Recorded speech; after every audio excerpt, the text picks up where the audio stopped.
Hi everyone. So গত পরশু দিন আমার আবু একাডেমি ইউনিভার্সিটি, এটা ফিনল্যান্ডে, এখানে আমি মাস্টার্স অ্যাপ্লিকেশন করছিলাম বায়োমেডিক্যাল ইমেজিং প্রোগ্রামে। সো ওই প্রোগ্রামে আমার একটা ইন্টারভিউ ছিল।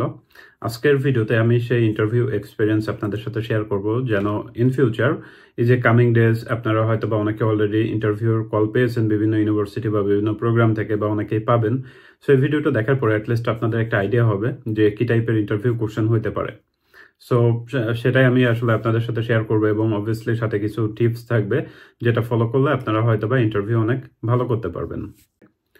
ওকে, সো ইন্টারভিউর ব্যাপারে শুরু করার আগে আপনাদের সাথে একটা গুড নিউজ শেয়ার করি। সেটা হচ্ছে আমি ইউএসএ তে পিএইচডির জন্য অ্যাপ্লিকেশন করছিলাম, এবং গতকাল রাতে হচ্ছে আমি অফার লেটার পেয়েছি, এবং এটা হচ্ছে ফুল ফান্ডেড পিএইচডি। সো বেসিক্যালি আমার আসলে আর ফিনল্যান্ডে থাকা হচ্ছে না, আমি ইউএসএ তেই মুভ করব।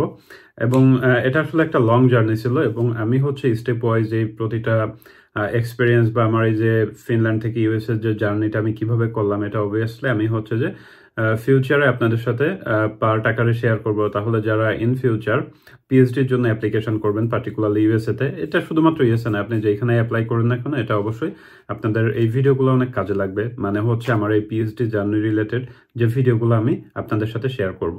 ওকে, সো এখন আসি ইন্টারভিউর ব্যাপারে। বেসিক্যালি ইন্টারভিউটা আসলে অনেক ইজি ছিল, এটা মাত্র 10 মিনিটের একটা ইন্টারভিউ ছিল।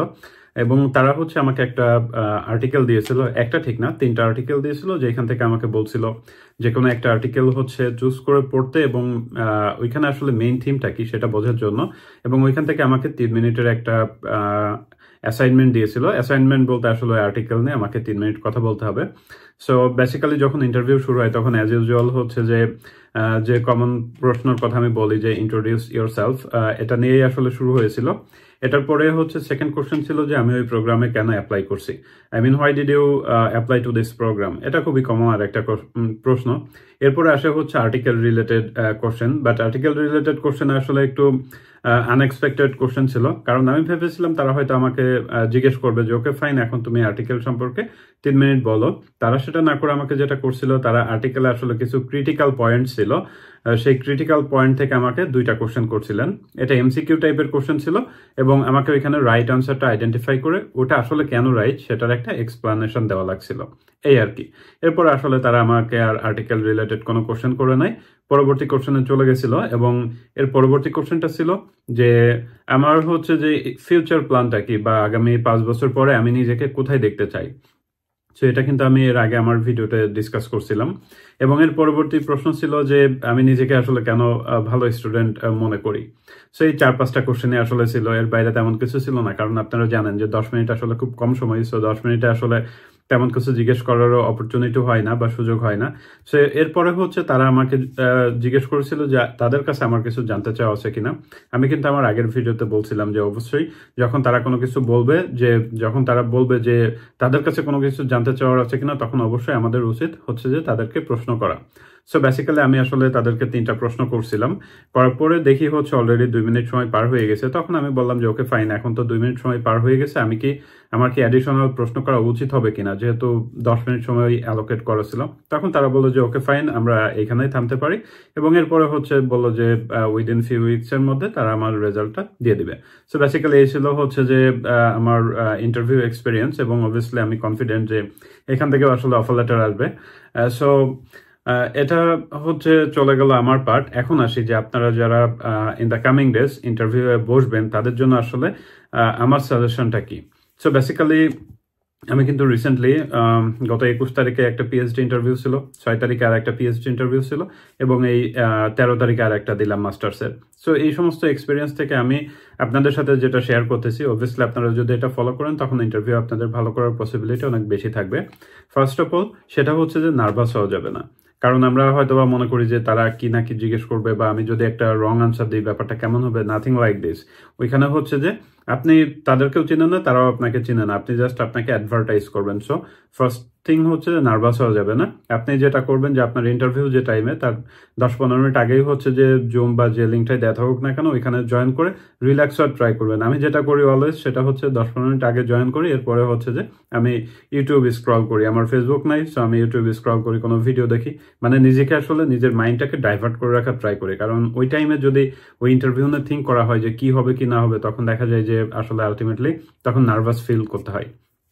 সেকেন্ড যেটা, সেটা হচ্ছে ওরা যদি আপনাকে কোনো ইন্টারভিউ রিলেটেড ম্যাটেরিয়ালস দেয় আমার মতো, যে এই আর্টিকেল দেওয়া হয়েছে, আর্টিকেল রিলেটেড পড়াশোনা করতে, তখন অবশ্যই ফার্স্ট অফ অল আপনাকে দেখতে হবে যে এটা একটা রিভিউ আর্টিকেল নাকি রিসার্চ আর্টিকেল নাকি শর্ট কমিউনিকেশন, যেটাই হোক না কেন আপনাকে আর্টিকেলের মেইন থিমটা কি সেটা বুঝতে হবে। এবং আর্টিকেলটা হচ্ছে যে যদি রিসার্চ আর্টিকেল হয় তখন হচ্ছে আপনাকে কিন্তু মেথড, যে ওই রিসার্চ করার জন্য তারা কোন মেথড ইউজ করছে সেটা সম্পর্কে ভালো একটা আইডিয়া রাখতে হবে। বাট দ্যাট ডাজন্ট মিন তারা হচ্ছে যে মেথডটা ইউজ করছে ওটা আপনি এক্স্যাক্টলি হুবহু মুখস্থ করতে হবে। ফর এক্সাম্পল একটা খুব কমন মেথড লাইফ সায়েন্সের যে সেল কালচার, এখন একটা এক্সপেরিমেন্টের জন্য সেল কালচার তারা করছে, এখন তারা কিভাবে করছে, কোন কন্ডিশন মেনটেন করছে, এরকম কোনো কিছু আসলে আপনাকে পড়তে হবে না। আপনাকে জাস্ট জানতে হবে সেল কালচারটা কি, কেন করা হয়, এতটুকু জানলেই হবে। সো আপনার ফিল্ড রিলেটেড এরকম কোনো ক্রিটিক্যাল কোশ্চেন থাকলে সেটা হচ্ছে আপনাকে থিঙ্ক করতে হবে।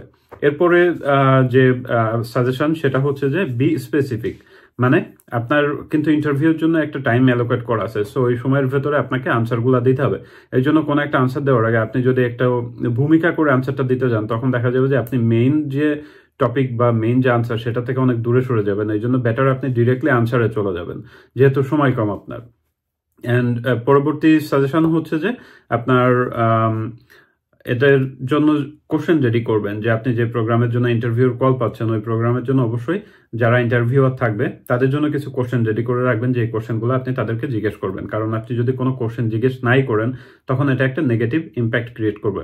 এবং আরেকটা খুব ক্রুশিয়াল ইনফরমেশন, সেটা হচ্ছে আপনাদের যদি এরকম কোনো প্রেজেন্টেশন থাকে এবং বলা থাকে যে এই টাইম লিমিটের মধ্যে হচ্ছে শেষ করা লাগবে, তখন অবশ্যই আপনি বাসায় মাল্টিপল টাইমস প্র্যাকটিস করবেন, যেন আপনি যে টাইম লিমিট দেওয়া আছে তার 5 থেকে 10 সেকেন্ড আগে হচ্ছে যে আপনার প্রেজেন্টেশনটা শেষ করতে পারেন। এতে করে যেটা হবে যে আপনি হচ্ছে ইজিলি টাইমের যে টাইমটা দেওয়া থাকবে ওই টাইমের ভেতরে আপনার প্রেজেন্টেশন বা যাই হোক না কেন আপনি ওটা শেষ করতে পারবেন। কারণ আপনি যদি ইন্টারভিউর সময় আপনাকে যে টাইম অ্যালোকেট করা আছে প্রেজেন্টেশনের জন্য, আপনি যদি তার চেয়ে বেশি সময় নিয়ে নেন তারা হয়তো বা কিছু বলবে না, তবে আমি এটা লিখে দিতে পারি, সেটা হচ্ছে যে এটা ওভারঅল কিন্তু একটা নেগেটিভ ইম্প্যাক্ট ক্রিয়েট করবে এবং ফাইনালি এটা আপনার অফার লেটারের উপরে একটা নেগেটিভ ইম্প্যাক্ট থাকবে। সো এই ছিল মোটামুটি আমার ইন্টারভিউ এক্সপিরিয়েন্স, আপনাদের সাথে শেয়ার করলাম। হোপফুলি এটা দেখার পরে আপনারাও হচ্ছে যে নিজেদের ইন্টারভিউ সম্পর্কে ভালো করে প্রিপারেশন নিতে পারবেন। সো আপনাদের যারা অলরেডি ইন্টারভিউর কল পেয়েছেন এবং যারা পাবেন সকলের জন্য শুভকামনা রইল।